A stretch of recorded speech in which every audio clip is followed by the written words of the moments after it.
Mr. Speaker, mga kapwa ko mambabatas, sambayanang Pilipino, magandang hapon po sa inyong lahat. Sa anumang negosyo, maliit man o malaki, normal na dumadaan sa pagsusuri ng mga boss ng negosyo ang operasyon at budget ng negosyo. Alam yan ng mga entrepreneur. Saan mang lungsod, munisipyo o barangay, ang operasyon at budget ng LGU ay dumaraan sa pagsusuri ng kanilang konseho. Ganyan po ang proseso dahil tayo ay bahagi ng isang demokratikong republika. Hindi po tayo monarkiya, komunistang rehimen o diktadurya. Ang Pilipinas ay isang demokratikong republika. Kapag eleksyon, wala tayong iniluluklok na hari o reyna o emperatriz sa pwesto ng kapangyarihan. Ang ating demokratikong republika ay mayroong kongreso, hudikatura at ehekutibo. Tatlong sangay ng gobyerno na pantay-pantay at binabalanse ang isa't isa. Tungkulin natin dito sa Kongreso na busisiin ang panukalang budget ng ehekutibo at ang panggastos ng mga nakaraang ipinagkatiwalang pondo ng bayan. Hindi pera ng pangalawang Pangulo ang Office of the Vice President budget para sa 2022, 2023, 2024 at 2025. Pondo ng bayan yan. Kaya nga mayroong budget hearings ay para malaman ng madlang people kung paano ginagastos ng mga opisina ng gobyerno ang pondo ng bayan na ipinagkatiwala sa kanila. Ngunit, nitong nakaraang linggo,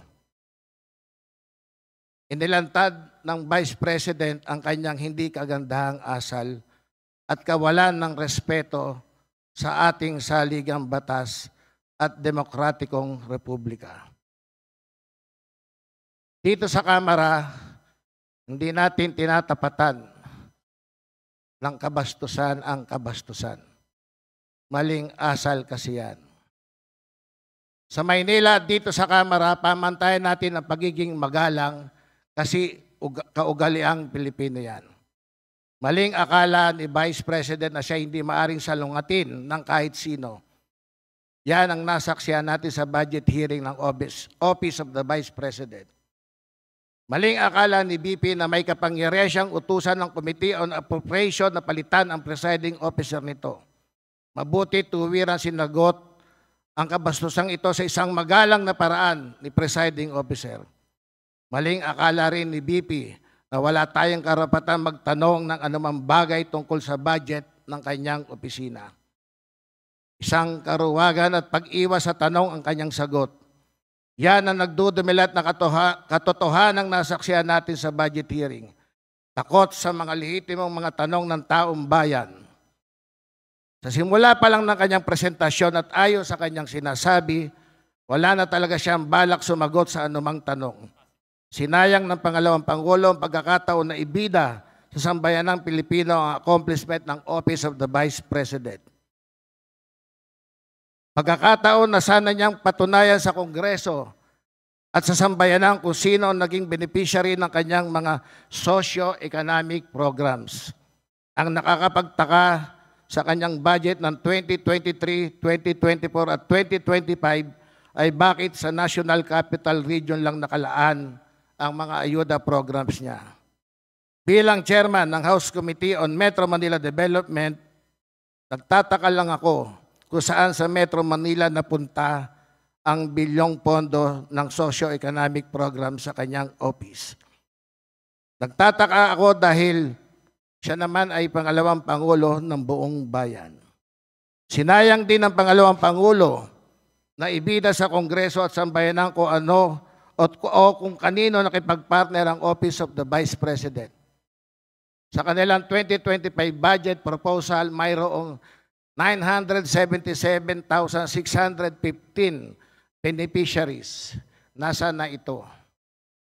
Totoo ba ito lahat at verified ba?